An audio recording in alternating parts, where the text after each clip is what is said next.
नमस्कार, आप सभी को स्वागत है हमारे चैनल पे। आज की वीडियो में हम बात करेंगे बीएनएस की सेमेस्टर नंबर 4 की यूनिट नंबर 1 के बारे में, जो बात करती है ऑफेंसेस अफेक्टिंग ह्यूमन बॉडी। तो ऑफेंसेस बेसिकली कई कैटेगरी में डिवाइडेड है इन द बीएनएस। तो सबसे पहले ह्यूमन बॉडी की हम बात करते हैं, irrespective of the gender, irrespective of anything else. Human body, अगर ह्यूमन बॉडी है तो उस पर जो इफेक्ट डाल रहा है उस टाइप के ऑफेंसेस को डिस्कस करेंगे। तो इसमें सबसे पहला क्या आता है? Culpable homicide and murder.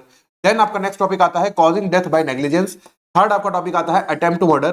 Fourth topic आपका है organise crime, petty organise crime and terrorist act.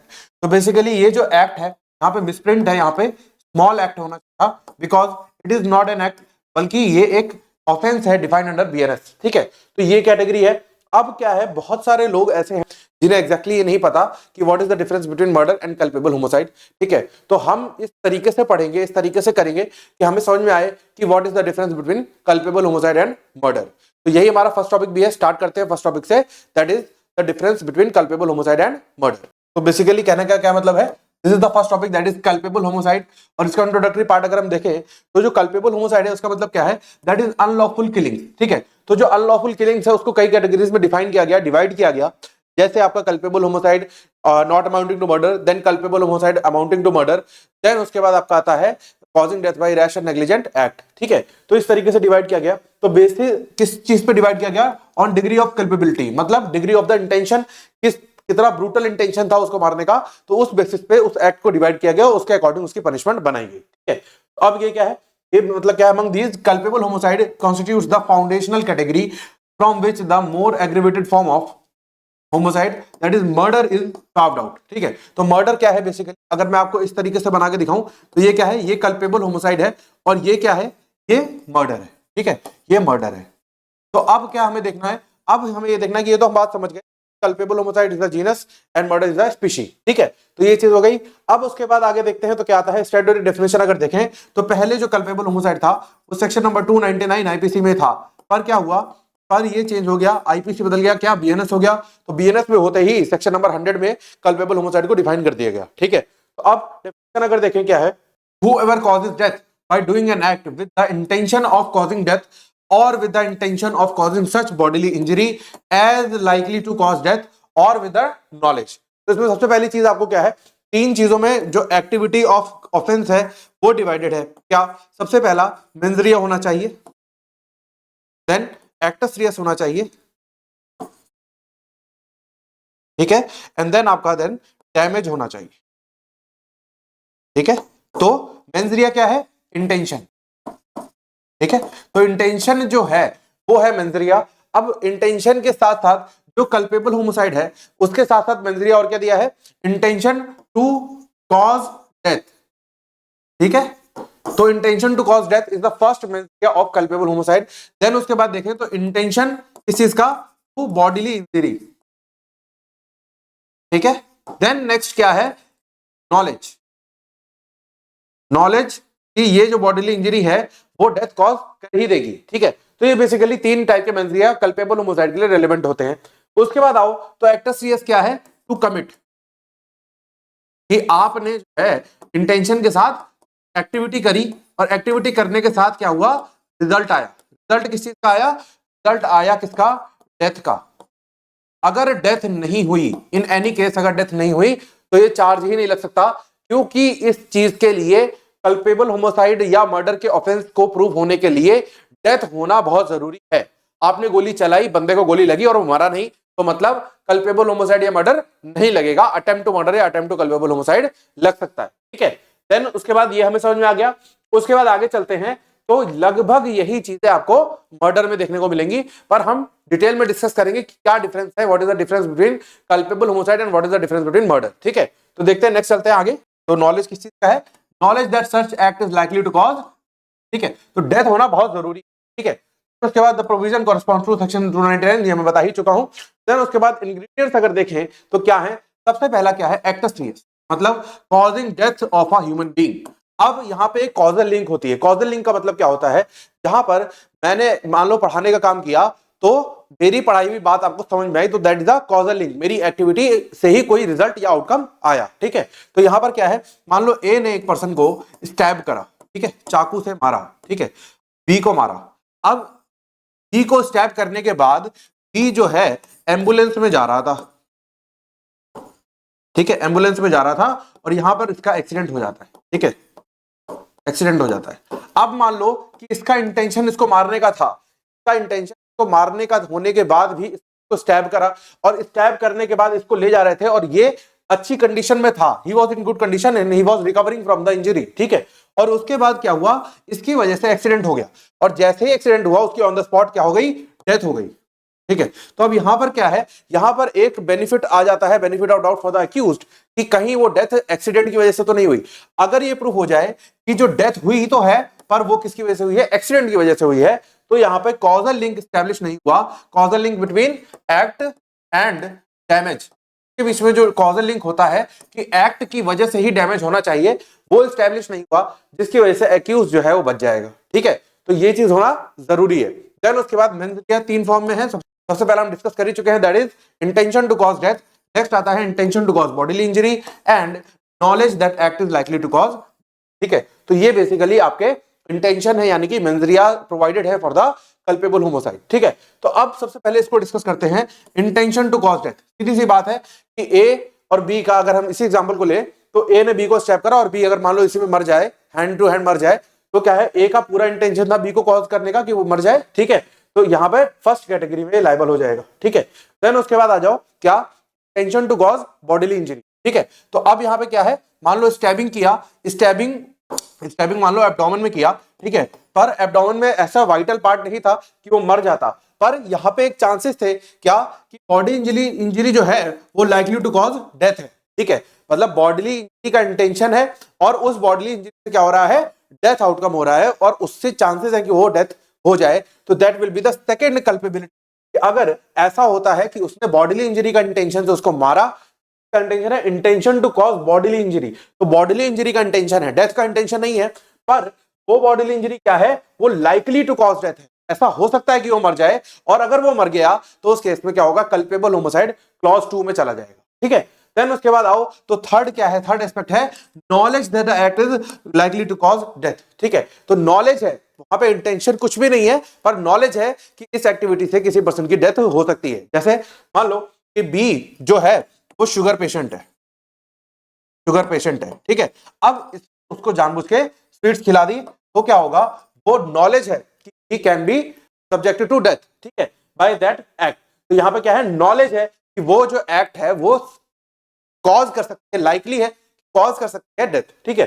Then आगे चलते हैं, तो कॉजेशन लिंक जो है वो होना बहुत जरूरी है, because the act must be the proximate cause of the death. तो डेथ का कॉज होनी चाहिए एक्ट, अगर उस एक्ट की वजह से डेथ नहीं हुई है, किसी और एक्ट की वजह से है, तो उस पर पनिशमेंट नहीं बनेगी, ठीक है। देन उसके बाद मेंजरिया का एनालिसिस अगर करें तो सबसे पहले क्या है, इंटेंशन टू कॉज डेथ, तो मतलब ये क्या है, highest degree of the culpability है। ऑब्वियसली आपको किसी को मारने की इच्छा हो रही है तो आपको सजा भी इतनी बड़ी मिलनी चाहिए, ठीक है। देन एग्जांपल क्या है, डेलिबरेट शूटिंग, स्टैबिंग एटसेट्रा, तो ये क्या है, ये केस लॉ है, देख लेना, ये हम डिस्कस कर चुके हैं, ठीक है। देन उसके बाद आगे चलते हैं, तो क्या आता है, intention to cause likely to cause death, ठीक है, ये भी हम डिटेल में डिस्कस कर चुके हैं। तो यहां पे इंटेंशन किस चीज का है, डिजायर डेथ का नहीं है, पर किसका है, इंजरी का है, ठीक है, और जो कि फैटल है, मतलब मार सकती है, डेथ कॉन्सिक्वेंस हो सकता है उसका, ठीक है। अब ये केस है, ये देख लेना for exam point of view, ठीक है। देन आगे चलते हैं, तो सेकंड एस्पेक्ट में मतलब जो इंजरी का इंटेंशन है उसके 3 टेस्ट सुप्रीम कोर्ट ने दिए, ये तीनों चीजें होनी चाहिए कि अगर आपको किसी पर्सन को कल्पेबल होमोसाइड में कमिट करना है तो। सबसे पहला, इंजरी को होना जरूरी है, मतलब इंजरी का इंटेंशन था, आपने कोशिश करी, इंजरी नहीं हुई तो बात खत्म, ठीक है, इंजरी का होना जरूरी है। Then intention to inflict that injury must be prove, ठीक है, तो ये होना भी जरूरी है कि उस व्यक्ति का इंटेंशन था कि वो इंजरी कमिट हो, वो इंजरी हो, ठीक है। देन उसके बाद थर्ड चीज क्या है, injury must be sufficient in ordinary course of nature to cause death, ठीक है। तो इंजरी जो है वो सफिशिएंट होना चाहिए इन ऑर्डिनरी कोर्स की, किस चीज के लिए, कि डेथ कमिट होने के लिए। अगर ऑर्डिनरी कोर्स में देखा जाए तो डेथ हो सकती है वहां पे, तो ये चीज होनी चाहिए, ठीक है। देन उसके बाद आगे चलते हैं, तो क्या है, नॉलेज दैट इज लाइकली, ठीक है। तो नॉलेज किस चीज की, कि मृत्यु होने की उम्मीद है, ठीक है। Knowledge is the lower form of मेंजरिया। Obviously knowledge को हमेशा हम कम पे लेते हैं, कम एस्पेक्ट में, तो उसमें पनिशमेंट भी कम होती है, ठीक है, बट ये हायर देन नेग्लिजेंस को माना जाता है। तो अगर नॉलेज एस्पेक्ट को हम ट्वीक करें, मतलब जो कोर्ट में खेल खेला जाता है वो खेल खेला जाए, तो उसको हम नेग्लिजेंस वाले एस्पेक्ट में ले जाते हैं, जहां पर हम बोलते हैं causing death by the negligence, ठीक है। तो ये आप देख लेना केस। देन उसके बाद आगे चलते हैं तो क्या आता है कॉजेशन रिक्वायरमेंट। ये मैं आपको डिटेल में समझा चुका हूं कि जो एक्टिविटी एक्यूज कर रहा है उसी एक्टिविटी की वजह से डेथ होनी चाहिए, ठीक है। देन आगे चलते हैं तो इसमें जो है कॉजेशन में हम समझते हैं क्या, factual causation, that is but for the accused conduct the victim would not have died, ठीक है। तो अगर ये प्रूव हो जाए कि एक्यूज्ड के कंडक्ट से, सिर्फ और सिर्फ एक्यूज के कंडक्ट से विक्टिम की डेथ नहीं होती तो क्या होगा, वो बच जाएगा, बेनिफिट ऑफ द डाउट मिल जाएगा। मान लो एक पर्सन है जिसको डायबिटीज है, ठीक है। अब बी इसका पड़ोसी है, बी इज द नेबर, ठीक है। तो बी नेबर होने के नाते क्या होता है, इन दोनों की लड़ाई होती रहती है और बहुत ज्यादा इनकी बहस होती रहती है रिलेटेड टू सम मैटर, ठीक है। अब मान लो बी के घर में बच्चा होता है, सन, ठीक है। अब बी को ऐसा लगता है कि ये बच्चे को भी परेशान करेगा, इससे बेहतर है कि मैं बच्चे की खुशी में इसको स्वीट खिला के मार दूं, जान से मार दूं उसको, ठीक है। तो बी ने क्या करा, इंटेंशन टू कॉज डेथ था, ठीक है। यहां पर इंटेंशन टू कॉज डेथ था, पर यहां पर क्या है, यहां पर वो इंटेंशन को फुलफिल करने के लिए जो एक्टिविटी करी गई है वो एक्टिविटी क्या है, नॉलेज एस्पेक्ट है, because he is having the knowledge that the person is suffering from the diabetes. और यहां पर लाइक्लीहुड ऑफ द चांस बहुत कम है जो इंटेंशन को स्टैब्लिश कर पाए, इसलिए यहां पे माना जाएगा कि बी के पास क्या है, नॉलेज है। तो उसके पास, उसको डायबिटीज से सफर हो रहा है कौन, ए, और ए को अगर मिठाई खिला दी जाए तो ही माइट डाई, ठीक है। तो ये नॉलेज एस्पेक्ट में आ जाएगा, और नॉलेज एस्पेक्ट में आते ही इसने इसको मिठाई खिला दी, स्वीट खिला दिया, ठीक है।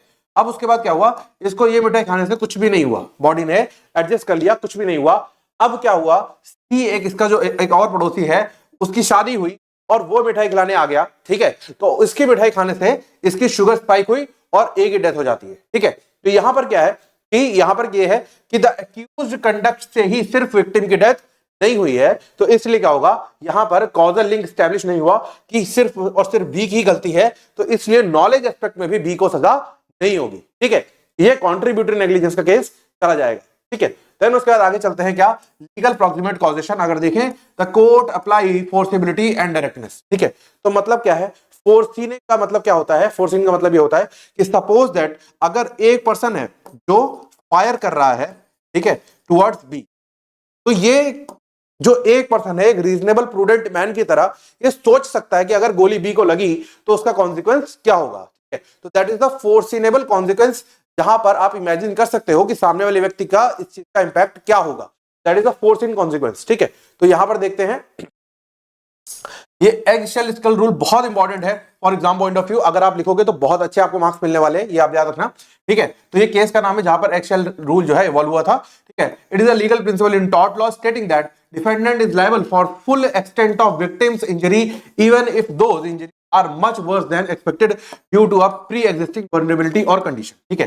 तो कहने का मतलब क्या है कि जैसे मान लो कि एक पर्सन है, एक पर्सन को ये है कि मान लो एक पर्सन है जिसकी प्लेटलेट्स बहुत डाउन है, जिसकी प्लेटलेट्स जो हैं वो बहुत डाउन है, ठीक है, और उसको एक पर्सन ने स्टैब कर, ठीक है। अब जिस पर्सन ने, मान लो ए ने बी को स्टैब करा और बी की प्लेटलेट्स बहुत डाउन थी और उसको पता ही नहीं था कि ऐसा कुछ हुआ है उसके साथ, ऐसी कोई प्री कंडीशन है, और स्टैबिंग नॉर्मल थी बट ब्लड लॉस बहुत ज्यादा हो गया, ठीक है, ब्लड लॉस बहुत ज्यादा हो गया, जिसकी वजह से क्या होगा, बी की डेथ हो जाती है। तो उस केस में कि बी की जो प्री कंडीशन थी, एग शेल रूल मतलब एग का जो शेल होता है वो बहुत ही ज्यादा सॉफ्ट होता है, अगर एक बार मारो तो टूट जाता है। तो सिमिलरली वहां पर जो भी कंडीशन विक्टिम की होगी उस कंडीशन के तहत उसको सजा दी जाएगी। वो ये नहीं कह सकता कि मैंने इस एक्ट को इस तरीके से फोर्सिंग नहीं करा था, ठीक है। तो ये टॉर्ट का बेसिकली है, पर यहां पर भी यूज किया जाता है, ठीक है। Because the wrongdoer must take victim as they find them, तो जैसा भी उसे मिल रहा है उसको वैसा लेना पड़ेगा, जरूरी नहीं है कि विक्टिम आपको सारी कहानी बताए, ठीक है। अब जैसे मान लो रोड रेज हुई, आप गाड़ी चला के जा रहे थे, किसी से आपकी बहस हुई, आपने उसको एक चाटा मार दिया, अब पता लगे उसको नर्वस शॉक से उसकी डेथ हो जाए, तो वहां पर क्या होगा, एग शेल स्कल रूल के तहत आपको सजा हो सकती है, ठीक है। Then it means the defendant can't argue for reduced damages just because the victim had an eggshell skull, मतलब फ्रेजाइल कंडीशन थी विक्टिम की, तो इसलिए उसको कुछ राहत दे दी जाए डिफेंडेंट को, तो ऐसा नहीं होता, ठीक है। देन आगे चलते हैं। अब अगर हम बेसिक बात करें what is the difference between culpable homicide and murder, तो सिंपल सा डिस्टिंक्शन इतना है कि कल्पेबल होमोसाइड जो है वो कम टेंशन का है, मतलब कम डिग्री का है, और जो मर्डर है वो हायर डिग्री का ऑफेंस है, ठीक है। तो degree of probability of death का ही मेन डिफरेंस आता है, ठीक है। अब मैं आपको डिटेल में समझाता हूं कि what is the difference exactly, ठीक है, ये मैं आपको समझाता हूं, ठीक है। तो अभी हमने देखा कि जो सेक्शन नंबर 100 है, मान लो ए इंटेंशन का एस्पेक्ट डिस्कस करता है। ठीक है, बहुत ध्यान से समझना इस चीज को। सेक्शन नंबर 100 का जो बी है वो बात करता है किसकी, इंटेंशन ऑफ बॉडी इंजरी। ठीक है, बॉडी इंजरी, और ये इंटेंशन ऑफ डेथ। ठीक है, देन सेक्शन नंबर 100 का जो सी एस्पेक्ट है वो किसकी बात करता है, नॉलेज की बात। ठीक है, नॉलेज की बात। अब अगर हम मर्डर में देखें तो मर्डर में उन्होंने क्या बनाया, ये कल्पेबल होमसाइड का है। अगर हम मर्डर की बात करें तो मर्डर में क्या बनाया, जो पहला एस्पेक्ट है वो सेम है, बिल्कुल सेम है कल्पेबल होमसाइड के फर्स्ट क्लॉज थे, that is intention to cause death. ठीक है, तो intention of death that is the same condition और इंटेंशन ऑफ द मर्डर, मतलब मेंस बिल्कुल सेम है, first that is intention to cause death. Then अगर सेकंड इंटेंशन हम देखें तो इसमें दो बाइफिकेटेड हैं, that is intention to cause bodily injury and that is likely to cause death. ठीक है, बॉडीली इंजरी ऐसी जो कि लाइकली हो कि डेथ कॉज हो जाए, और दूसरा क्या है, बॉडीली इंजरी ऐसी हो जो कि सफिशिएंट हो कि इन एनी कोर्स वो डेथ कमिट करेगी ही। ठीक है, देन उसके बाद आओ जो थर्ड इंटेंशन है वो सेम है नॉलेज का। ठीक है, तो यहां पर क्या है, यहां पर डिग्री का कैसे फर्क हुआ। ठीक है, अब मैं आपको एक एग्जांपल देके चलता हूं कि हम इसके डिफरेंस को एग्जैक्टली समझें कैसे। उसके साथ आपको बताता हूं कि मर्डर में टोटल 5 एक्सेप्शंस भी प्रोवाइडेड है। ठीक है, तो ये कहा जाता है कि अगर मर्डर का प्रोविजन इसमें चला गया, मतलब एक्सेप्शन में चला गया, तो क्या वो एक्सेप्शन मतलब वो बरी हो जाएगा, the answer is no, because exception में जाते ही वो केस कहां चला जाएगा, कल्पेबल होमोसाइड में चला जाएगा। ठीक है, तो ये जनरल एक्सेप्शंस नहीं है जहां पर बाइज्जत बरी हो जाएगा, बल्कि ये वो एक्सेप्शंस है जो डिग्री ऑफ मर्डर को कम करते हैं। ठीक है, तो अब मैं बात करता हूं, फॉर एग्जांपल आपको कुछ केसेस बताता हूं। मान लो ए ने क्या करा, बी को शूट करा।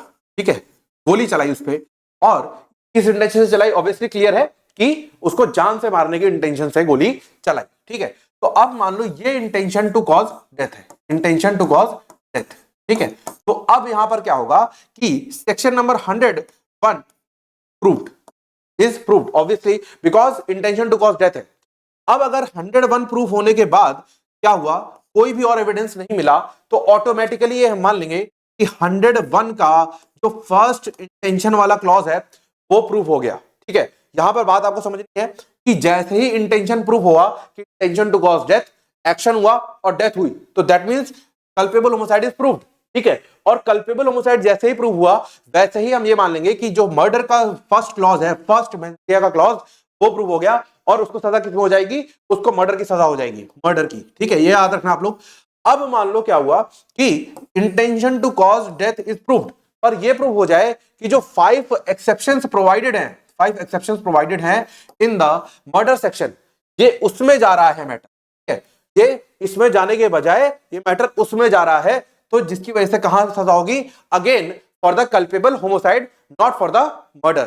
ठीक है, अब मान लो सेकेंड चीज हम लेके चलते हैं, मान लो सेक्शन नंबर 100 का सब क्लॉज 2 जो है फॉर मेंस वो प्रूव हो जाए, तो सेक्शन नंबर 101 का 2 एंड 101 का 3, इसमें से हम कोई भी एक प्रूव्ड मान लेते हैं, ऑब्वियसली मान लेते हैं, बिकॉज उसका बेसिक पार्ट पूरा हो गया। ठीक है, अब मान लो ये वाला जो एस्पेक्ट था, ये जो एक्टिविटी थी, ये एक्सेप्शन में फॉल करा दे, अगर जो एक्यूज्ड है वो एक्सेप्शन में फॉल करा दे ऑफ द मर्डर, तो क्या होगा, अगेन कल्पेबल होमोसाइड के लिए पनिशेबल हो जाएगा। ठीक है, ये याद रखना।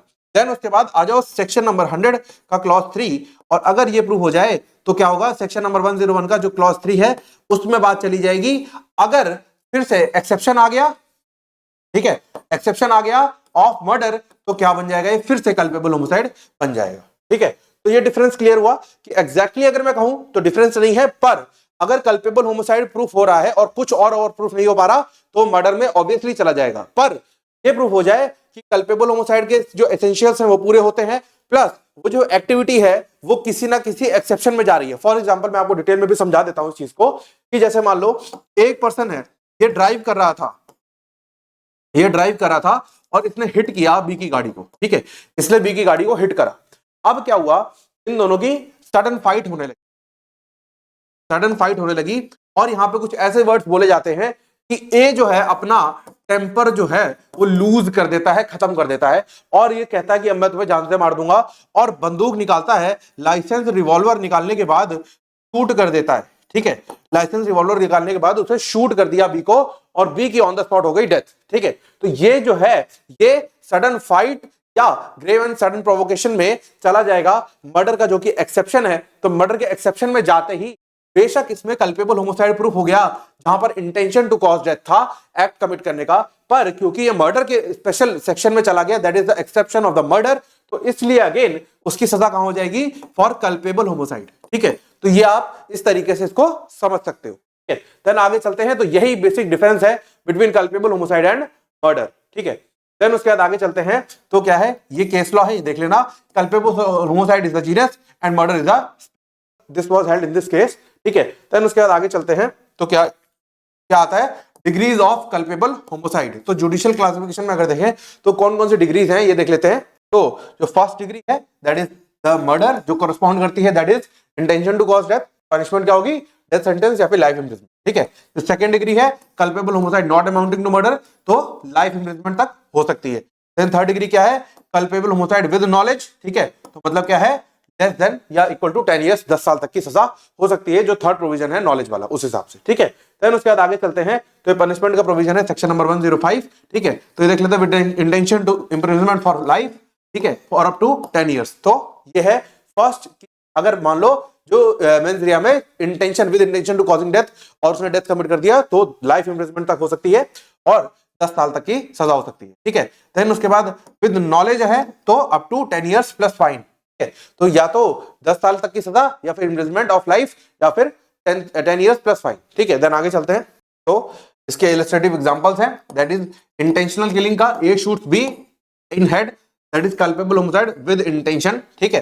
देन इंजरी इन क्वेरल, ठीक है, A stabs B in abdomen during fight, that is death, that is culpable homicide, ठीक है। जो हमने एग्जांपल डिस्कस करा कि ए ने बी को गोली मारी with intention of causing death, कोई उसमें ग्रेव एंड सडन प्रोवोकेशन नहीं था, कोई कुछ भी नहीं था, कोई भी एक्सेप्शन ऑफ द मर्डर इसमें नहीं आता, तो उस केस में क्या होगा, उस केस में डायरेक्ट उसको मर्डर की सजा हो जाएगी, मतलब लाइफ इम्प्रिजनमेंट या फिर डेथ पेनल्टी हो सकती है, ठीक है।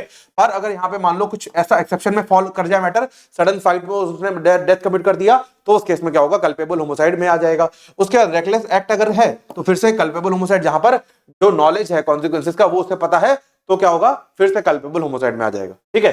देन उसके बाद पॉलिसी एंड रैशनल अगर देखें तो एम किस चीज का है, पहला इंडिविजुअलाइज लाइबिलिटी, ठीक है, तो लाइबिलिटी को इंडिविजुअलाइज करने का जो लेजिस्लेचर का एम है इस सेक्शन को बनाने के पीछे। देन आगे चलते हैं, distinguish different kinds of moral blameworthiness, ठीक है, and then prevent over criminalisation of heat of passion killings and ensure proportional punishment, ठीक है। तो बेसिकली कहने का मतलब क्या है कि जो कल्पेबल होमोसाइड में जनरली मैटर्स जाते हैं वो एक्सेप्शन ऑफ द मर्डर्स जाते हैं। तो एक्सेप्शन ऑफ द मर्डर्स क्यों बनाए गए, ताकि कोई ये ना बोल सके कि हमारे पास एक रीजनेबल ग्राउंड था, हमने पहले ही बोल दिया कि अगर ये तुम्हारे पास ग्राउंड था किसी को मारने का तो उसकी सजा ये होगी, ठीक है। तो इससे क्या होगा कि जो हीट और एक्टिविटी में जो जो चीजें हो रही हैं, जो लोग आजकल लोग जिन चीजों से इन्फ्लुएंस हो जाते हैं, तो वो जो है अपने आप को बचा ना सके, बल्कि उन्हें भी सुधरने का मौका मिले, साथ ही साथ सजा भी मिले, ठीक है। देन उसके बाद आ जाओ, तो ये कंक्लूजन ऑफ दिस टॉपिक, ठीक है। तो यहां पर तो कंक्लूजन खत्म नहीं होगा, तो कंक्लूजन ये आगे जाएगा, तो यहां पर ये कंक्लूजन खत्म हो जाता है, ठीक है। अब चलते हैं to the next topic, that is murder. तो मर्डर मैंने आपको बता ही दिया, ठीक है, most aggravated form of unlawful homicide है, मतलब सबसे ज्यादा ब्रूटल इसको माना जाता है और इसी के लिए सबसे बड़ी पनिशमेंट भी है, दैट इज डेथ, ठीक है। तो ये चीज आप याद रखोगे।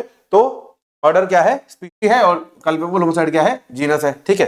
तो हाईएस्ट डिग्री ऑफ मेंस रिया होनी चाहिए और ग्रेटर प्रोबेबिलिटी ऑफ डेथ होना चाहिए, ठीक है। तो अगर लोअर प्रोबेबिलिटी ऑफ डेथ है तो कल्पेबल होमोसाइड, अगर हायर प्रोबेबिलिटी ऑफ डेथ है तो मर्डर, अगर दूध में पानी मिला दिया तो कल्पेबल होमोसाइड, अगर प्योर दूध है तो मर्डर, ठीक है। देन आगे चलते हैं, तो स्टैट्यूटरी बेसिस अगर देखें तो सेक्शन 101 में प्रोवाइडेड है मर्डर, ठीक है। देन आगे चलते हैं, ठीक है।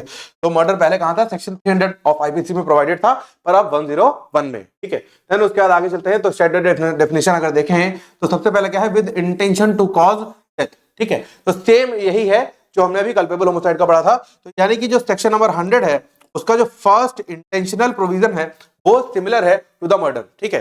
देन उसके बाद अगर सेक्शन नंबर 100 का हम सेकंड मेंस रिया वाला प्रोविजन देखें तो दोनों इन दोनों से रिलेवेंट है, that is with intention to cause such bodily injury which the offender knows likely to cause death, ठीक है। तो सेम है लगभग। एंड देन थर्ड क्या है, with intention to cause bodily injury sufficient in the ordinary course of nature to cause death, ठीक है। तो यहां पर दोनों जगह आप देखो तो किस चीज का है, इंजरी का इंटेंशन है, और एक तरफ क्या है जहां पर ऑफेंडर को पता है वो जो बॉडीली इंजरी है वो कमिट कर सकती है, लाइकली टू कॉज डेथ है, लाइकली है, उम्मीद है। और दूसरी तरफ क्या है कि जहां पर उसको पता है sufficient in ordinary course of action, जहां पर उसको पता है कि ये जो इंजरी है वो sufficient ordinary course of action में सफिशिएंट है किसी की डेथ कॉज करने के लिए, ठीक है। जहां पर उम्मीद है, लाइकली है, और यहां पर सफिशिएंट है, ठीक है। देन उसके बाद क्या है, जो 100 का जो थर्ड मेंस वाला प्रोविजन है वो इससे रिलेवेंट है, that is with the knowledge that the act is so eminently dangerous that it might in all probability cause death or such injury as is likely to cause death, ठीक है। तो जहां पर उसकी नॉलेज इस level पे है कि in all consequences in all probability जो है डेथ हो ही जाएगी, तो वहां पर क्या है, that is the knowledge aspect, ठीक है। यहां पर इंटेंशन इन्वॉल्व नहीं है, without any for incurring the risk, ठीक है। तो कोई रिस्क का एक्सक्यूज ना हो। तो ये जो है बेसिकली क्लॉजेस 1 to 4 ऑफ 300 में भी पहले प्रोवाइडेड था, अब इसको बीएनएस पे कर दिया गया, ठीक है। देन उसके बाद एसेंशियल मेंटल एलिमेंट्स अगर देखें तो सबसे पहले इस पे एक्टस रियस भी इन्वॉल्व होनी चाहिए, मतलब जहां पर डेथ हो, ठीक है। एंड देन मेंस रिया भी इन्वॉल्व होनी चाहिए, that is higher degree of the intention और नॉलेज देन कल्पेबल होमोसाइड, ठीक है। तो कल्पेबल होमोसाइड से हायर डिग्री पे होना चाहिए। देन उसके बाद केस वाइज एनालिसिस अगर देखें तो सबसे पहला क्या आता है, इंटेंशन टू कॉज डेथ। तो डायरेक्ट एंड डेलिबरेट किलिंग होगी तो क्या होगा, इंटेंशन टू कॉज डेथ माना जाएगा। देन ठीक है, तो ये एग्जांपल हो गए, ये हम डिस्कस कर चुके डिटेल में। देन उसके बाद आ जाओ क्लॉज 2 पे, intention plus special knowledge of victims condition, ठीक है। तो जहां पर उसको पता है लाइकली टू कॉज डेथ है, जहां पर लाइकली टू कॉज डेथ होगी तो यहां पर ये हो सकता है, माना जा सकता है कि विक्टिम की कुछ स्पेशल नॉलेज थी उसके पास, जैसे A knows B has enlarge spleen strikes him death follows, ठीक है। तो क्या हुआ, यहां पर नॉलेज है। देन उसके बाद आगे चलते हैं कि विर्सा सिंह केस क्लॉज जो है वो क्या है, this is foundational test for murder liability. तो इसमें क्या है, intention to cause bodily injury plus injury is sufficient in ordinary course to cause death, ठीक है, जो हम डिस्कस कर चुके हैं। तो इस केस में क्या हेल्ड हुआ था, Virsa Singh versus State of Punjab, जो हम डिस्कस कर चुके हैं। बॉडीली इंजरी प्रेजेंट होनी चाहिए, नेचर ऑफ इंजरी प्रूव्ड होना चाहिए, and intention to inflict that injury को शो होना चाहिए, and injury is sufficient to cause death in ordinary course, ये प्रूव होना चाहिए, ठीक है। तो बेसिकली कहने का मतलब क्या है, ये बर्डन ऑफ प्रूफ किस पे है, ये बर्डन ऑफ प्रूफ किस पे है, प्रोसिक्यूशन पे है कि वो चीज ये प्रूव करेगा, प्रोसिक्यूशन ये प्रूव करेगा क्या, सबसे पहले बॉडीली इंजरी हुई है, ठीक है। देन इंजरी ऑफ जो अक्यूज है वो प्रूव हो, then nature of the injury prove हो कि नेचर किस तरीके का था, कितनी ग्रेव थी। Then intention to inflict that injury होना चाहिए कि जिस व्यक्ति ने इंजरी कॉज करी है उसका इंटेंशन था उस इंजरी को करने का, and then injury sufficient to cause death in ordinary course, ये चीज प्रूफ होनी चाहिए कि जो इस टाइप की इंजरीज होती हैं वो ऑर्डिनरी कोर्स में डेथ कॉज करने के लिए सफिशिएंट होती है, ठीक है। तो ये चीज प्रोसिक्यूशन को प्रूव करनी है। देन उसके बाद क्लॉज 4 जो क्या है, जो नॉलेज की बात करता है, नॉलेज की, तो नॉलेज क्या है, applied where act is imminently dangerous, knowledge of high probability of death and no justification of the risk, ठीक है। तो जहां पर रिस्क का जस्टिफिकेशन है वहां पर तो एक्सेप्शन मिल ही जाएगा, पर अगर जस्टिफिकेशन नहीं है रिस्क का तो उसको मर्डर में सजा हो जाएगी, ठीक है। देन आगे चलते हैं, ठीक है। तो ये एग्जांपल हो गया throwing bombs into public places, firing at crowd, derailing trains, ठीक है। तो बेसिकली एग्जांपल्स हो गए ऑफ द नॉलेज एस्पेक्ट, ठीक है। देन उसके बाद आओ मर्डर वर्सेस कल्पेबल होमोसाइड का अगर हम डिस्टिंक्शन देखें तो हम बहुत डिटेल में डिस्कस कर चुके हैं, ठीक है। तो इतना आप याद रखो, for exam point of view ये केस लॉ याद रखना, जिस तरीके से मैंने आपको समझाया है बाय डिस्कसिंग द एग्जांपल्स, उस तरीके से आप उसको अपनी एक्सप्लेनेशन में केस में मेंशन कर सकते हो, ठीक है। देन आगे चलते हैं, तो ये टेबल है बेसिकली डिफरेंस की। तो प्रोबेबिलिटी ऑफ डेथ जो है कल्पेबल होमोसाइड में लाइकली है और मर्डर में ऑब्वियसली हाईली प्रोबेबल है। देन मेंस अगर देखें तो इंटेंशन और नॉलेज है, तो उसमें strong intention and high knowledge होना चाहिए। एंड पनिशमेंट अगर देखें तो अप टू 10 इयर्स की पनिशमेंट है फॉर कल्पेबल होमोसाइड, या फिर लाइफ इंप्रिजनमेंट भी हो जाती है, ठीक है। और इसमें क्या है, लाइफ है और डेथ है, ठीक है। देन उसके बाद आगे चलते हैं, तो क्या आता है, exceptions reducing murder to culpable homicide. तो ये बहुत इंपॉर्टेंट एस्पेक्ट है जो आपके एग्जाम में अगर आए, तो अगर मान लो सिर्फ कल्पेबल होमोसाइड पूछा हुआ है फॉर 12.5 मार्कर्स, तो आप दोनों ही चीजें, कल्पेबल होमोसाइड का जो सेक्शन नंबर 100 है प्लस 101 के जो एक्सेप्शंस हैं वो आप लिखो, ठीक है। देन इसमें देखें क्या है, तो ये एक्सेप्शंस प्रोवाइडेड है, that is grave and sudden provocation, ठीक है।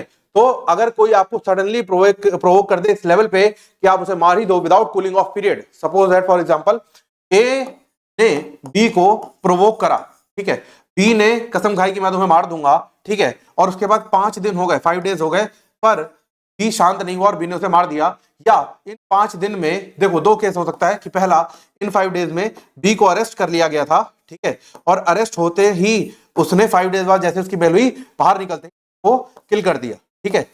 और दूसरा केस क्या है, बी होम गया, अपने घर गया, ठीक है, और घर जाके प्लान किया किस तरीके से मारना है, और देन ए को उसने किल करा, ठीक है। तो जो पहला वाला एस्पेक्ट है इसमें grave and sudden provocation apply होगा बिकॉज कूलिंग ऑफ पीरियड नहीं मिला, ठीक है। पर जो दूसरा वाला केस है जिसमें वो घर गया, घर जाकर के प्लानिंग की, प्लानिंग के बाद उसने जो है ए को मारा, तो that will not be included because उसमें कूलिंग ऑफ पीरियड था। तो जब कूलिंग ऑफ पीरियड होता है जहां पे प्लानिंग इन्वॉल्व हो जाती है तो ग्रेव एंड सडन प्रोवोकेशन में नहीं आए, ठीक है। तो provocation must be grave, sudden, provocation must be deprive of self control. तो सेल्फ कंट्रोल को डिप्राइव करना बहुत जरूरी है, जहां पर आपका खुद पे कंट्रोल ही नहीं था तब अगर आपने किसी को मारा वो मृत्यु क्या होगी, मानव वध होगा, और मानव वध होगा तो कल्पेबल होमोसाइड होगा। अगर मानव हत्या हो गई तो वो मर्डर होगा, ठीक है। देन उसके बाद death must be during loss of control. तो जब लॉस ऑफ कंट्रोल चल रहा था तभी डेथ होनी चाहिए, नॉट आफ्टर कूलिंग। तो अगर कूलिंग पीरियड का टाइम मिल गया तो डेथ नहीं मानी जाएगी, ठीक है। तो देन रुस्तम मूवी आपको याद होगी, KM. Nanavati state of Maharashtra, ठीक है, तो उस पर एक केस लॉ है। देन उसके बाद एक्सीडिंग प्राइवेट डिफेंस। तो अब मान लो कि एक बंदा आ रहा था पत्थर लेके आपको मारने और आपने बंदूक निकाल के उसको गोली मार दी, तो ये क्या है, आपने अपना प्राइवेट डिफेंस को यूज तो करा पर एक्सीड कर दिया, ठीक है। मतलब जितने फोर्स से आपके पास आ रहा था डेंजर, आपके पास राइट है कि सिर्फ उसी फोर्स को आप यूज कर सकते हो उसे मारने के लिए, ठीक है।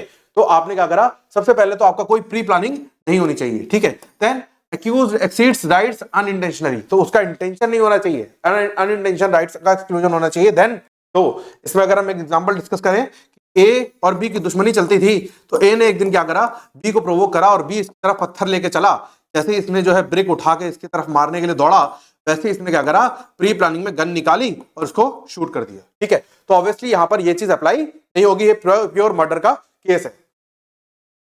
देन उसके बाद आगे चलते हैं तो क्या आता है, act of public servant exceeding powers, ठीक है। तो मान लो किसी पुलिस वाले ने किसी को मार दिया, ठीक है, तो अगर act done in good faith है, इन एक्सरसाइज ऑफ ऑफिशियल ड्यूटी है, एंड एक्सीड्स पावर अनइंटेंशनली है, जहां पर किसी भी पब्लिक ऑफिसर का इंटेंशन इन्वॉल्व नहीं था उस पावर को एक्सीड करने में, तो उस केस में अगर ऐसा डेथ कमिट हो जाती है तो वो क्या होगा, वो कल्पेबल होमोसाइड के अंदर आएगा, ठीक है। देन उसके बाद बात करते हैं किसकी, सडन फाइट।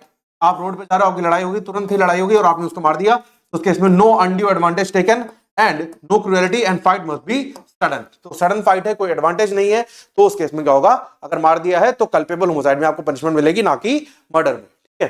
देन उसके बाद आओ तो क्या है, कंसेंट ऑफ डिसीज्ड।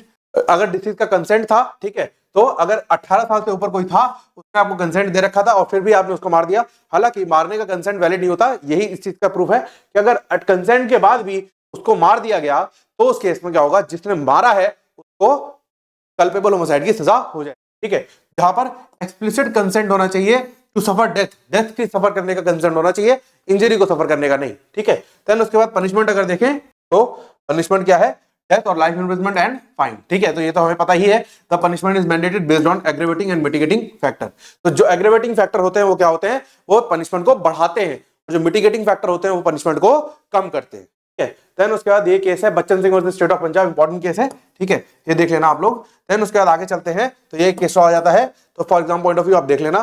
देन उसके बाद आगे चलते हैं तो क्या है, कॉजल कंसिडरेशंस। तो कॉजल कंसिडरेशन का मतलब क्या है, जो प्रोसिक्यूटर होता है उसके ऊपर कुछ बर्डन है प्रूफ करने का, तो उसके ऊपर ही ये बर्डन है कि जो एक्टिविटी मर्डर के लिए की गई, जो एक्ट मर्डर के लिए किया गया, जो इंटेंशन मर्डर के लिए किया गया, वो इंटेंशन से ही मर्डर हुआ है, वो एक्ट से ही मर्डर हुआ है, ये चीज प्रूफ करना प्रोसिक्यूशन का काम होता है, ठीक है। और ये ऐसा नहीं हुआ, कॉजल लिंक नहीं बन पा रही, ये डिफेंस का काम होता है, ठीक है। तो फैक्चुअल कॉजेशन हम डिस्कस कर चुके हैं, but for the test, and legal causation proximate cause plus foreseeability and intention knowledge higher standard than culpable homicide, ठीक है। तो ये हम डिस्कस कर चुके हैं इन द कल्पेबल होमोसाइड, ठीक है। देन उसके बाद आगे चलते हैं तो क्या आता है, इलस्ट्रेटिव एग्जांपल्स हैं, ये देख लेना, ठीक है। तो मर्डर के ये एग्जांपल्स हैं according to the clauses, video pause करके एक बार देख लेना, ठीक है। अब इसकी फुल फॉर्म है culpable homicide not amounting to murder, ठीक है।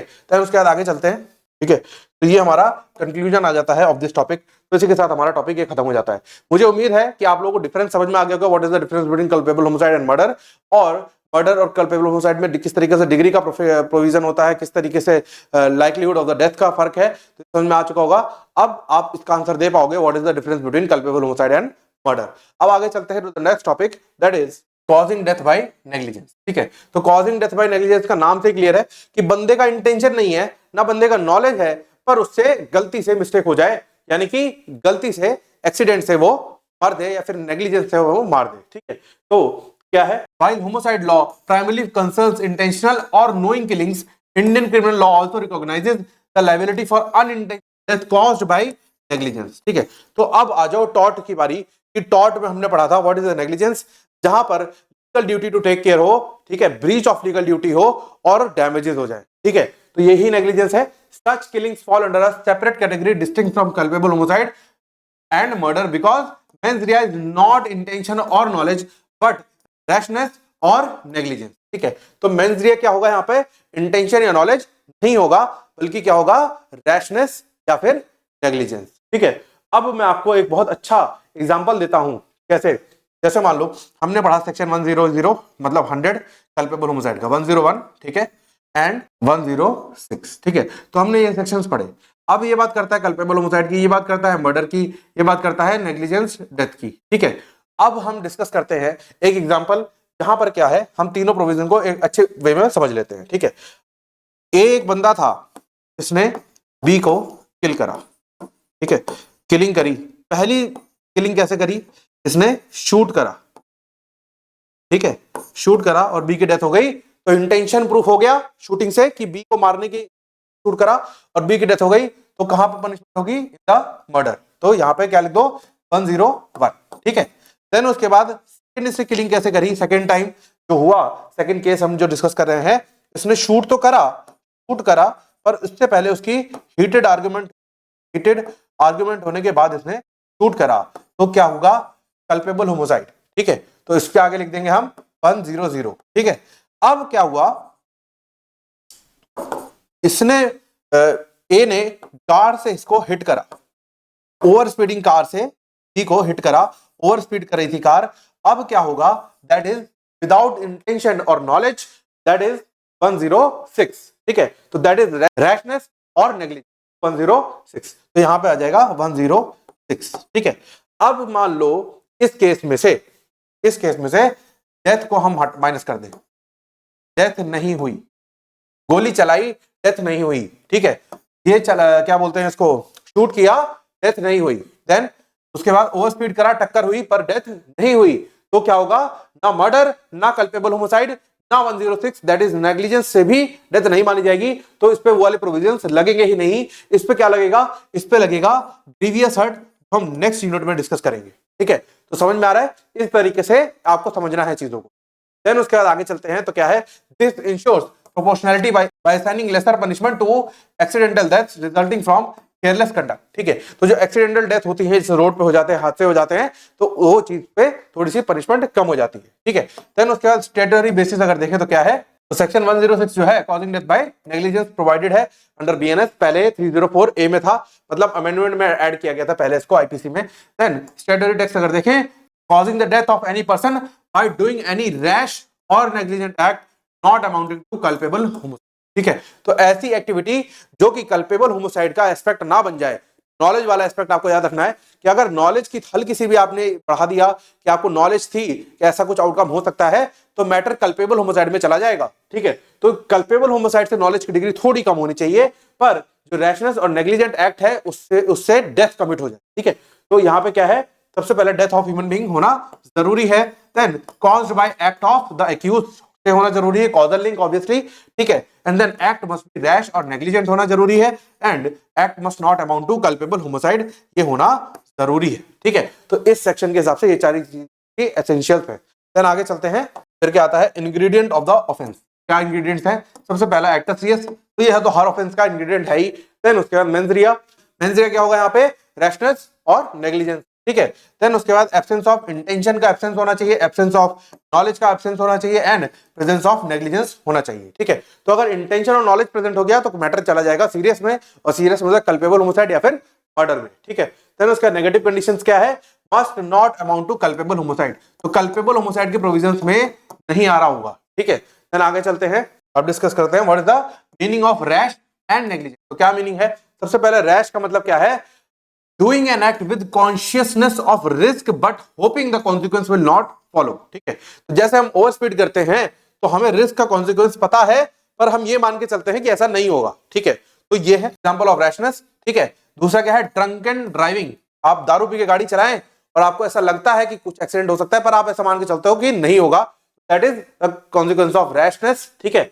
एंड देन रेकलेस फायरिंग, आप धनाधन गोलियां चलाए जाओ और आप कॉन्सिक्वेंस सोचो कि हम तो हवा में चला रहे हैं, जैसे वो बारात में होता था, शादी वादी में गोली चलाते थे और ऐसा सोचा जाता था कि किसी को नहीं लगेगी क्योंकि हम तो हवा में चला रहे हैं, और किसी को लग जाए that will be the rashness, ठीक है।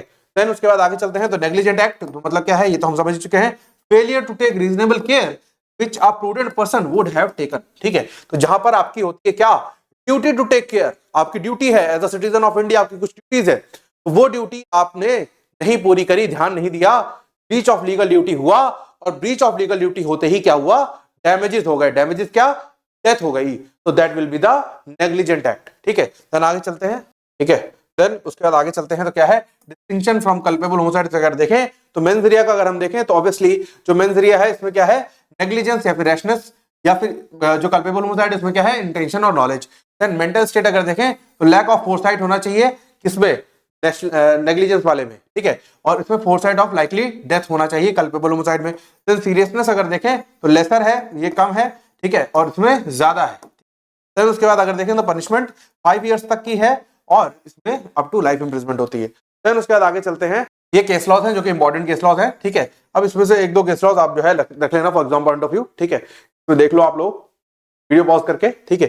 ये सेकंड केस लॉ है। देन आगे चलते हैं, ठीक है, ये यहाँ पे सेकंड केस लॉ आपका खत्म हो जाएगा, ये थर्ड केस लॉ देख लो, ठीक है, यहाँ पर।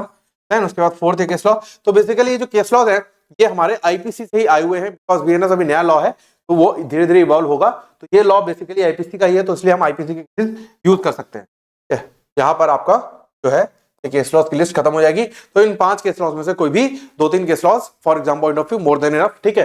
देन उसके बाद आगे चलते हैं, तो मोटर व्हीकल ज्यूरिस्प्रूडेंस जो मेनली इस चीज के लिए है कि अगर मोटर व्हीकल से आप किसी का एक्सीडेंट कर दो और तो क्या होगा, आप भाग नहीं सकते वहां से, आपको 106 उसमें अप्लाई करेगा। तो जो आईपीसी में था वो मिसिंग क्या था, मिसिंग यही एस्पेक्ट था जो मैं डिस्कस करने जा रहा हूं कि सेक्शन 106 में जो है, तो सेक्शन 106 में क्या है कि अगर मान लो आप एक्सीडेंट करके किसी का, मान लो किसी से एक्सीडेंट हो जाए और वो एक्सीडेंट होने के बाद वो पर्सन वहां से जगह छोड़ के भाग जाए, वो जगह छोड़ के भाग जाए, पुलिस को इन्फॉर्म ना करे, किसी भी पब्लिक अथॉरिटी को इन्फॉर्म ना करे, अपनी जान बचा के वहां से भाग जाए, तो वो क्या होगा, वो नॉन बेलेबल ऑफेंस होगा, प्लस उसकी जो सजा है वो ज्यादा हो जाएगी, बढ़ जाएगी, ठीक है। और अगर वहां पे खड़ा रहा और किसी को, पुलिस वाले को इन्फॉर्म करा, चीजों को टेक केयर किया कि उसको बचाने की कोशिश करी, पर फिर भी मर जाए, तो उस केस में उसकी सजा थोड़ी सी कम हो जाती है, प्लस ऑफेंस जो है वो बेलेबल हो जाता है, ठीक है। देन आगे चलते हैं, तो क्या है मेडिकल नेग्लिजेंस, जो कि बात करता है किसकी, जो डॉक्टर्स के थ्रू नेग्लिजेंस होता है, ठीक है। तो बेसिकली जो डॉक्टर्स के थ्रू जो नेग्लिजेंस होता है उसको हमारे लॉ में थोड़ा कम तवज्जो दिया गया है, कम इंपॉर्टेंस दिया गया है, बिकॉज डॉक्टर नोबल प्रोफेशन है। बेसिकली कहना क्या चाहता हूं, मेरे कहने का मतलब ये है कि जो डॉक्टर है, मतलब जो मेडिकल प्रैक्टिशनर है, तो उसको हम ये मानते हैं कि वो, अगर उस पर हमने लॉ बहुत ज्यादा स्ट्रिक्ट लगा दी है और इस सेक्शन को हमने बहुत ज्यादा रिजिडिटी से फॉलो किया अगेंस्ट द डॉक्टर्स, जहां पर उनके ऑपरेशन में हल्की सी भी गलती हुई कि उनको जो है अरेस्ट कर लिया, उनका करियर खत्म कर दिया, तो क्या होगा, वो ऑपरेशन करने से ही डर जाएंगे और एक डर, एक फियर के अंदर ऑपरेशन करेंगे, तो ऑपरेशन का कॉन्सिक्वेंसेस बहुत खराब हो जाएंगे। इसलिए क्या होगा, इसलिए जो डॉक्टर्स के ग्रॉस नेग्लिजेंस वाले केसेस होते हैं, जैसे मान लो कि सर्जरी के दौरान अपना सीजर पेट में ही रह गया, ठीक है, या हार्ट सर्जरी कर रहे थे, फोन भी चला रहे थे, तो जो ग्रॉस नेग्लिजेंस होते हैं, सिर्फ उन नेग्लिजेंस को जो है हमारे लॉ में ट्रीट किया गया है for the purpose of section number 106, ठीक है। तो इसमें क्या है, public interest in medical practice, then possibility of unavoidable complications, ठीक है। तो अगर ये चीजें प्रूफ हो जाएं तो उस केस में कोई भी लायबिलिटी नहीं बनती, ठीक है। तो सिविल नेग्लिजेंस जो है वो क्रिमिनल नेग्लिजेंस के बराबर नहीं है, तो हमें पता ही है, ठीक है। तो क्रिमिनल नेग्लिजेंस जो होना चाहिए, क्या होना चाहिए, ग्रॉस होना चाहिए, बहुत बड़े लेवल पे, ऑफ हाई डिग्री होना चाहिए, and showing disregard for patient life, ठीक है। तो अगर पेशेंट लाइफ के थ्रू के प्रति डिसरिगार्ड है किसी डॉक्टर का, ग्रॉस है और हाई डिग्री का है, तो उस केस में क्या होगा, उस केस में उसको पनिशमेंट हो जाएगी फॉर नेग्लिजेंस और death causing due to negligence, और 106 में उसकी पनिशमेंट तय, ठीक है। देन उसके बाद एग्जांपल्स हैं, ये देख लो, ठीक है, तो हम डिस्कस कर ही चुके हैं। देन आगे चलते हैं, ठीक है। तो ये एग्जांपल्स हैं, ये देख लो, example number 2, example number 3, example number 4, ठीक है, तो ये देख लो। देन उसके बाद आओ, तो क्या है पनिशमेंट अंडर बीएनएस, तो पनिशमेंट देख ले, सबसे पहला क्या है, imprisonment up to 5 years and fine, ठीक है, तो ये इसकी पनिशमेंट है। देन आगे चलते हैं, तो जो मैं आपसे कह रहा था कि अगर जो है जिससे एक्सीडेंट हुआ है वो बिना इन्फॉर्म करे पुलिस वालों को या फिर किसी पब्लिक अथॉरिटी को भाग जाए वहां से, तो उस केस में क्या होगा, अप टू 10 ईयर्स तक की उसकी सजा हो जाएगी, मतलब डबल हो जाएगी, plus fine if death is committed by negligent driving of the vehicle and accused escape so and so, ठीक है। तो बेसिकली ये है। देन उसके बाद आगे चलते हैं, in case of offences committed by medical practitioner while performing medical procedure 2 साल तक की सजा है और फाइन है, ठीक है। देन उसके बाद पॉलिसी जस्टिफिकेशन अगर देखें तो सबसे पहले क्या है, एक्सीडेंटल डेथ जो है वो मॉरल ब्लेम के बिना होती है, मतलब उसमें मेंजरिया इन्वॉल्व नहीं होता, तो हो जाती है वो बाई चांस की बात है, पर उसमें मेंजरिया को इन्वॉल्व नहीं होता, तो इसलिए इसकी सजा थोड़ी कम रखी गई है। Then criminal law should not over punish mistaken conduct, ठीक है, तो ओवर पनिशमेंट नहीं होनी चाहिए किसी भी कंडक्ट के लिए। And then only gross negligence deserves penal sanction, ठीक है, तो केवल ग्रॉस नेग्लिजेंस होगा तभी पीनल सैंक्शन लगेगा, अदरवाइज अगर छोटे छोटे नेग्लिजेंस पे भी लगाने लगे तब तो हर कोई जेल के अंदर ही दिखाई देगा, है ना। देन आगे चलते हैं।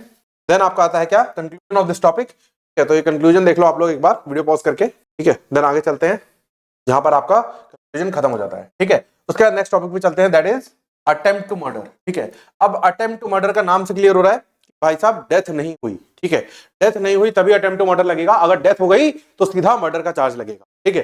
तो अटेम्प्ट टू मर्डर का क्या है, जहां पर मेंजरिया था, एक्टस रियस भी था, पर कॉन्सिक्वेंस क्या था, डेथ नहीं हुई, सिर्फ इंजरी वाज द कॉन्सिक्वेंस, या without injury only act and मेंजरिया was involve, ठीक है। तो ये चीज था, तो मेंजरिया टू कमिट मर्डर जो था, then accused takes steps towards causing death but death does not occur, तो अगर डेथ हो गई तो मर्डर, अगर नहीं हुई तो अटेम्प्ट टू मर्डर, ठीक है।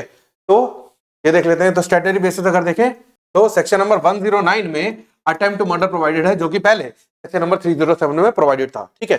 तो स्टैट्यूटरी टैक्स अगर देख लेते हैं तो सेक्शन नंबर 9 जो है 109 वो क्या कहता है, whoever does an act with such intention or knowledge and under such circumstances that if the act caused death he would be guilty of murder the commits the offense of attempt to murder, ठीक है। तो अगर इस तरीके से लेके चले कि अगर डेथ हो जाती तो उसको मर्डर में सजा हो जाती, और डेथ नहीं हुई तो क्या होगा, अटेम्प्ट टू मर्डर, ठीक है।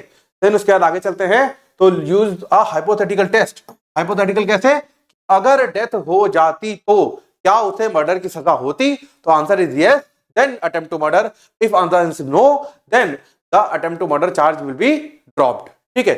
then उसके बाद आगे चलते हैं, तो क्या है लीगल इंग्रेडिएंट्स अगर देखें तो सबसे पहला क्या है, एक्टस रियस, मतलब एक ओवर्ट एक्ट, सिर्फ मेंस रिया किसी को मारने का, डजंट मैटर, अगर मेंस रिया के तहत आपने एक एक्ट भी बढ़ा दिया, एक कदम भी बढ़ा दिया तो एक्टस रियस, ठीक है।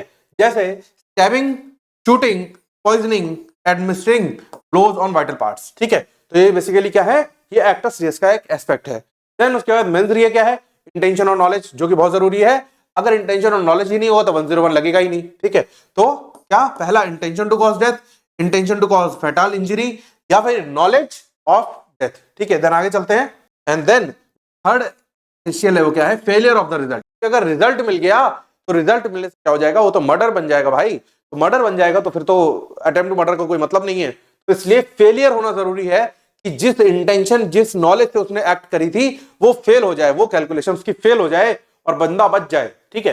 देन उसके बाद टेस्ट ऑफ लायबिलिटी अगर देखें तो क्या है, सबसे पहला प्रॉक्सिमिटी टेस्ट, तो प्रॉक्सिमिटी टेस्ट क्या है, act must go beyond preparation and enter attempt stage, तो प्रिपरेशन जैसे मान लो कि ए ने बी को मारने का सोचा और ए ने बंदूक खरीदी इज द प्रिपरेशन स्टेज, बंदूक लोड करके वो बी की तरफ बढ़ा और से गोली मारने ही जा रहा था, तो that is the preparation stage, उसने जैसे ही शूट करा that is the attempt stage, और जैसे ही बुलेट उसके लगी that is the attempt completion stage, और उसके बाद अगर डेथ हो गई तो मर्डर, नहीं हुई तो अटेम्प्ट टू मर्डर, ठीक है। Mayor preparation is not punishable, attempt is, ठीक है। देन आगे चलते हैं, तो ये केस है देख लेना आप लोग। फिर उसके बाद आगे चलते हैं, तो हाइपोथेटिकल मर्डर टेस्ट मतलब क्या है, अगर डेथ हो जाती तो क्या हो, मर्डर हो जाता, answer is yes, then attempt to murder, ठीक है। फिर उसका difference from causing hurt and grievous hurt, ठीक है। तो डिफरेंस क्या है, सबसे पहला attempt to murder to must be distinguished from simple hurt and grievous hurt, obviously हमें पता ही है कि जो सिंपल हर्ट और ग्रीवियस हर्ट है अलग कंसेप्ट है, बिकॉज उसमें इंटेंशन टू कॉज डेथ नहीं होता, पर यहाँ पे इंटेंशन टू कॉज डेथ है, तो इसलिए इन दोनों चीजों को, इन तीनों चीजों को अलग रखना चाहिए, ठीक है। देन आगे चलते हैं, ठीक है। तो यहाँ पे क्या है, intention of knowledge to kill, ठीक है। तो ये क्या है, सबसे पहले केस लॉ एनालिसिस आप लोग देख लो for exam point of view, ठीक है।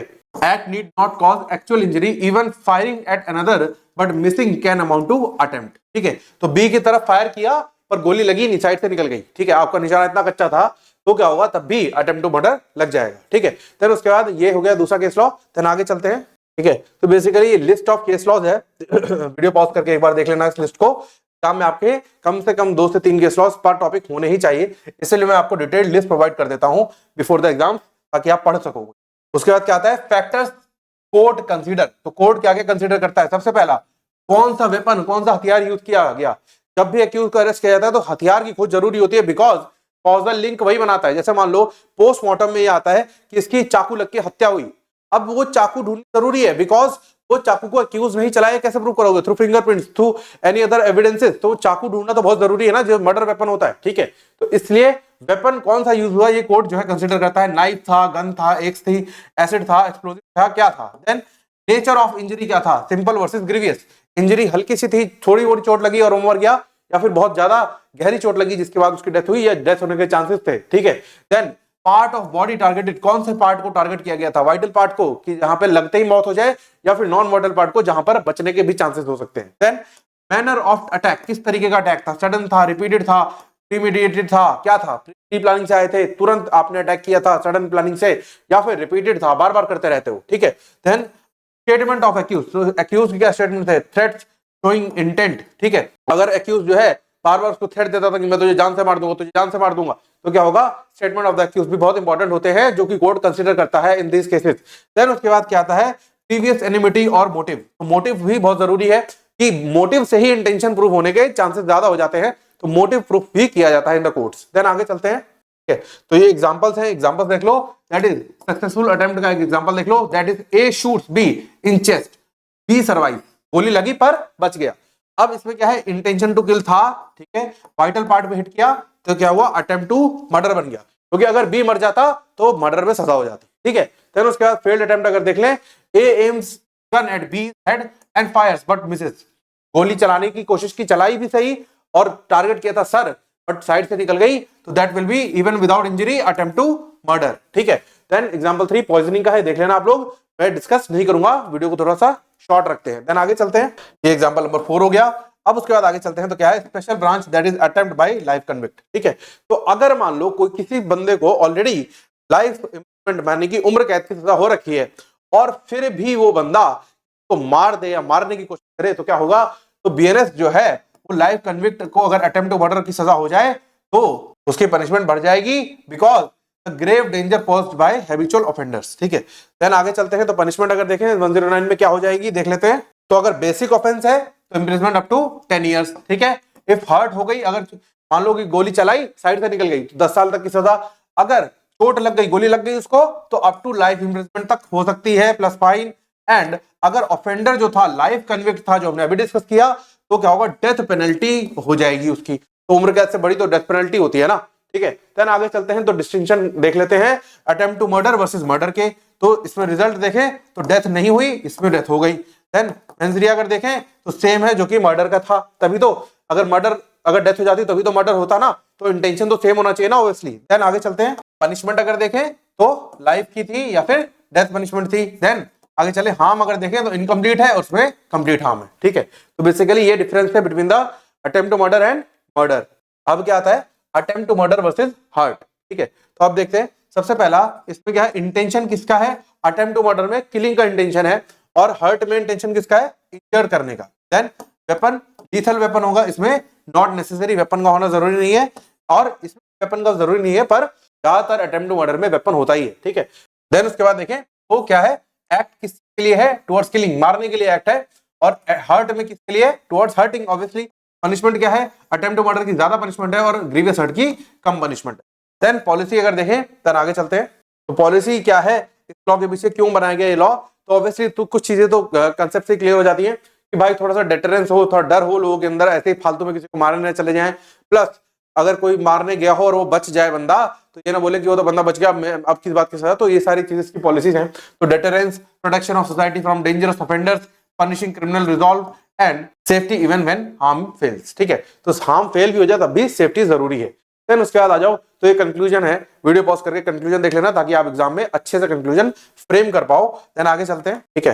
तो यहां पर आपका ये जो कंक्लूजन है ये खत्म हो जाता है। अब चलते हैं to the next topic, that is organised crime. ठीक है। तो बेसिकली ये जो टॉपिक्स हैं, ऑर्गेनाइज क्राइम, पेटी क्राइम्स और टेररिस्ट एक्ट, ये से जो टॉपिक्स है ना, ये छोटे टॉपिक्स हैं, ये जनरली 5 मार्क्स में इंपॉर्टेंट है, बिकॉज ये न्यूली एडेड टॉपिक हैं, तो इसलिए आने के चांसेस इनके ज्यादा हैं एग्जाम्स में। तो सबसे पहले क्या है, ऑर्गेनाइज क्राइम जो है सेक्शन नंबर 111 मतलब 111 में डिफाइंड है इन द बीएनएस, ठीक है। तो 111 आप देख लो, तो इसमें क्या है, organise crime mean continuing unlawful activity by a group or syndicate, ठीक है, using violence, coercion and other means, ठीक है। तो इसका मतलब क्या है, ऑर्गेनाइज क्राइम का मतलब क्या है कि कोई भी अनलॉफुल एक्टिविटी जो कि ग्रुप या सिंडिकेट कर रहा है, यूजिंग किस चीज को यूज करके, वायलेंस को यूज करके, कॉर्जन को यूज करके, या फिर कोई भी अनलॉफुल मींस को यूज करके। तो याद रखना, इलीगल एक्टिविटी यानी कि अनलॉफुल एक्टिविटी और वायलेंस, कॉर्जन और अनलॉफुल मींस के थ्रू, ठीक है। तो उसके बाद पर्पस देखें, तो कोई भी ग्रुप ऐसा क्यों करेगा, पर्पस क्या होना चाहिए, गेनिंग पेक्यूनियरी बेनिफिट्स,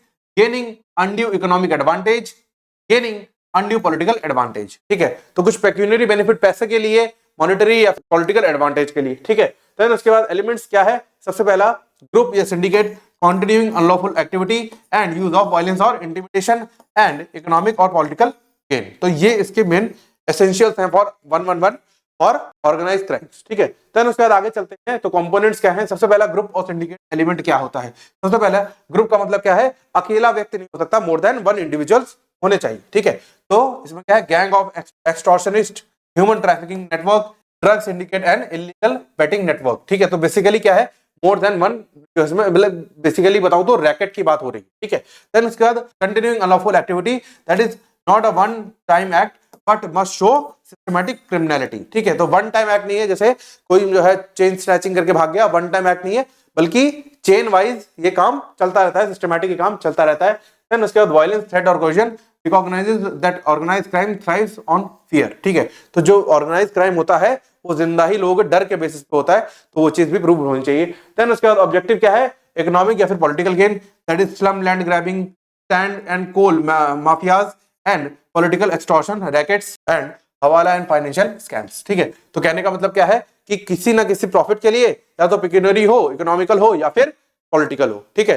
तो उसके बाद आगे चलते हैं, तो क्या है, पनिशमेंट है अंडर सेक्शन 111 में ही प्रोवाइडेड है, क्या है देख लेते हैं। अगर उस क्राइम को करने में डेथ कमिट हो जाए तो क्या है, वही मर्डर की सजा, ठीक है। अगर विदाउट डेथ के कर रहे हो तो लाइफ इंप्रिजमेंट है, 5 से 10 साल तक की सजा और फाइन है, और अगर सिंडिकेट से बिलोंग करते हो तो 5 साल तक की सजा है, लाइफ इंप्रिजमेंट से और फाइन है, ठीक है। और एबिटिंग और हार्बरिंग करते हो, किसी को एबिट करते हो कोई ऑर्गेनाइज क्राइम करने के लिए, या ऑर्गेनाइज क्राइम करने वाले को आप अपने पास रखते हो, बचाते हो उसको, तो 3 साल तक की सजा है, 3 साल से लाइफ इंप्रिजमेंट एंड फाइन, ठीक है। देन उसके बाद केस लॉज देख लेते हैं, तो ये जो है मकोका जो बहुत ही फेमस है, उससे केस लॉज आते हैं, ठीक है। तो ये आप देख लेना, मकोका की फुल फॉर्म क्या है, Maharashtra control of organise crime act, ठीक है। तो ये जो मकोका एक्ट है उसके तहत ये लॉ इंट्रोड्यूस किया गया फॉर होल इंडिया, ठीक है। देन आगे चलते हैं, ठीक है। तो ये इसके केस लॉज हैं, ठीक है, एक बार देख लेना आप लोग, मैंने यहाँ पर मेंशन करे हुए 3 केस लॉज में डाले हुए, ये 5 मार्कर में इंपॉर्टेंट है, तो जनरली 1-2 केस लॉज आप देख लेना, ठीक है।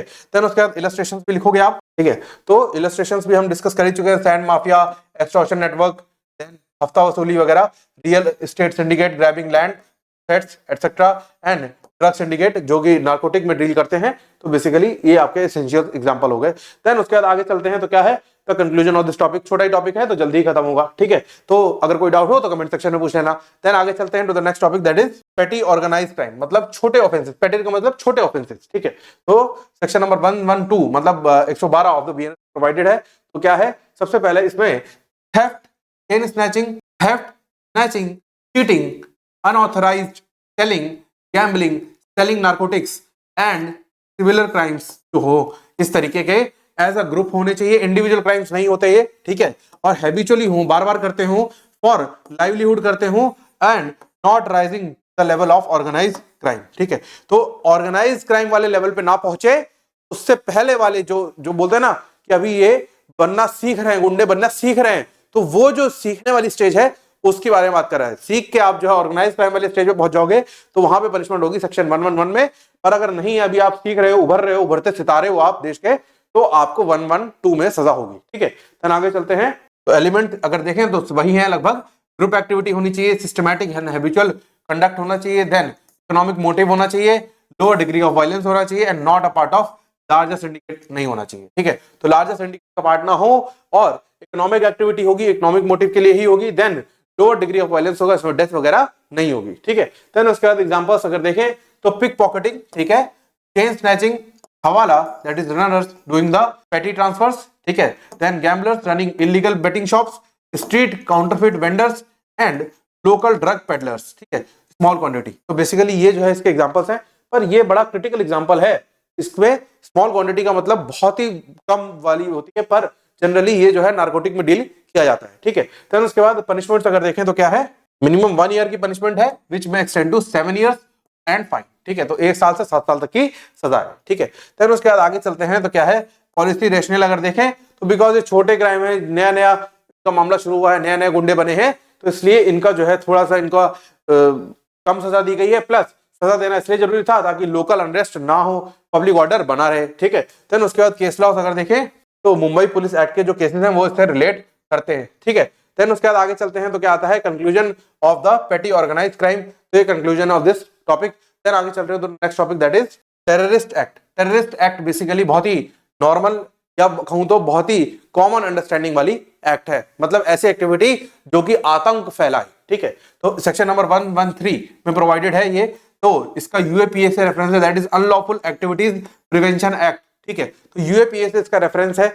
अब देखते हैं क्या है स्टैंडर्ड डेफिनेशन, अगर क्या है, सबसे पहले इंटेंशन किस चीज का होना चाहिए पहला, intent to threat India's unity, integrity, security और सोवरेनिटी, ठीक है। तो बेसिकली टेररिस्ट मतलब किसी एक पर्सन के खिलाफ नहीं होगा, एक कंट्री या एक देश या एक ग्रुप के खिलाफ होगा, ठीक है। तो जो कि इंडिया की यूनिटी, इंटीग्रिटी और सिक्योरिटी और सोवरेनिटी पे इफेक्ट डाले, खतरा हो जाए, तो वो है terrorist act. Then intent to strike terror in public, public में होगा ऑब्वियसली, एक पर्सन के खिलाफ नहीं होगा, गवर्नमेंट के खिलाफ हो सकता है या फिर any section of the people के खिलाफ हो सकता है, ठीक है। देन मेथड्स क्या क्या होते हैं, मेथड्स तो सभी जानते हैं, bomb explosions, weapons of mass destruction, fire arms, cyber attacks, biological and chemical warfare, ठीक है। देन उसके बाद आगे चलते हैं तो क्या आता है, एलिमेंट्स क्या क्या है, सबसे पहला इंटेंट एलिमेंट, ठीक है। तो इंटेंट जो है मेंजरिया बहुत हैवी होना चाहिए, बिकॉज आप नुकसान जो है लार्जर लेवल पे फैला रहे हो। Then target element, target element मतलब क्या है, टारगेट किसको करो, सिविलियंस को कर सकते हैं, ठीक है। देन गवर्नमेंट को कर सकते हैं एंड स्ट्रेटेजिक इंफ्रास्ट्रक्चर को कर सकते हैं, ठीक है। देन उसके बाद आगे चलते हैं, पर्पस एलिमेंट अगर देखें तो पर्पस क्या है, तो टेररिज्म का पर्पस क्या है, पॉलिटिकल पर्पस हो सकता है, आइडियोलॉजिकल पर्पस हो सकता है, रिलीजियस एंड सेक्टेरियन पर्पस हो सकता है, ठीक है। तो different purposes of the terrorist, ठीक है। देन उसके बाद पनिशमेंट अगर देखें तो अगर डेथ हो जाए किसी टेररिस्ट की एक्टिविटी से तो उसको क्या मिलेगी, डेथ पेनल्टी या फिर लाइफ इम्प्रिजनमेंट, ठीक है। अदर्स अगर हो तो लाइफ तक की सजा है, 5 से 10 साल तक की सजा है और 5 लाख तक का फाइन है। और अगर टेररिस्ट ऑर्गेनाइजेशन से कोई बिलोंग करता है तो उसको 5 साल से लाइफ इम्प्रिजनमेंट तक की सजा है, एंड हार्बरिंग करता है या फिर एबिट करता है साल से लाइफ इम्प्रिजनमेंट, ठीक है। देन आगे चलते हैं तो केस लॉस अगर देखें तो बेसिकली यूएपीए में है और कोटा, ये जो एक्ट्स है ये इस सेक्शन का बेसिकली कहूं तो पेरेंट है, ठीक है। तो ये देख लेना आप लोग, ठीक है। तो ये बेसिकली सुप्रीम कोर्ट की ऑब्जर्वेशन है, एंड देन दूसरा केस लॉ, देन ये आगे चलते हैं, ठीक है। ये केस लॉ देख लेना। देन उसके बाद इलस्ट्रेशन अगर देखें, दिल्ली बॉम्ब ब्लास्ट, 26/11 के जो मुंबई अटैक हुए थे, Pulwama, parliament attack, railway station, ISIS lone wolf attack, then online radicalisation and cyber terror, ठीक है। तो बेसिकली ये इसके एग्जांपल्स हो गए। फिर उसके बाद आगे चलते हैं तो क्या आता है, डिस्टिंक्शन किस तरीके से अलग है ये हम डिस्कस कर चुके हैं, तो ये वीडियो आपका क्विक रिवीजन की तरफ भी काम करेगी, ठीक है। तो ऑब्जेक्टिव अगर देखें तो ऑर्गेनाइज क्राइम का इकोनॉमिक और पॉलिटिकल गेन है, और जो टेररिज्म का है वो पॉलिटिकल या फिर आइडियोलॉजिकल है, ठीक है। देन मेथड्स अगर देखें तो वायलेंस है, इंटिमिडेशन है, और टेररिज्म का जो मेथड है वो क्या है, फियर, लोगों में डर बसाना और मास कैजुअलिटी करना, वो लोग बहुत ज्यादा लोगों को मारना, ठीक है। स्केल अगर देखें तो लोकल और रीजनल स्केल होती है ऑर्गेनाइज क्राइम की, और जो टेररिज्म की है वो नेशनल और इंटरनेशनल होती है। देन आगे चलते हैं, अब अगर देखें तो फंडिंग अगर देखें तो इनकी रैकेट्स और ड्रग ट्रेड से होती है, और जो टेररिस्ट होती है उसकी स्टेट एनजीओ और फॉरेन इलीगल फंडिंग होती है, ठीक है। देन अगर टारगेट अगर देखें तो राइवल्स और कॉमन पीपल है, ठीक है, और इनका टारगेट देखें तो क्या है, स्टेट है या फिर पॉपुलेशन ऑर्डर, ठीक है। देन आगे चलते हैं तो कंक्लूजन आ जाता है इस टॉपिक का, दैट इज टेरर अटैक का ये कंक्लूजन है, ये देख लो आप लोग। देन आगे चलते हैं तो यहाँ पर ये कंक्लूजन आपका खत्म हो जाएगा। Final summary of 3 offences, that is petty offences, petty organised offences, organised crimes and terrorist attack, ठीक है। तो ये आप देख लेना। तो टियर 1 में जो आता है वो आता है टेररिज्म सबसे बड़ा, then organised crime and then petty organised crime, ठीक है। तो ये देख लेना टेबल। देन आगे चलते हैं, ठीक है। तो यहाँ पर ये टॉपिक भी आपका ओवर हो जाता है। तो इसी के साथ आपकी जो बीएनएस की यूनिट नंबर 1 है of semester number 4 is over. अब मिलते हैं जल्दी नेक्स्ट वीडियो में। Thank you for watching and stay tuned for further updates.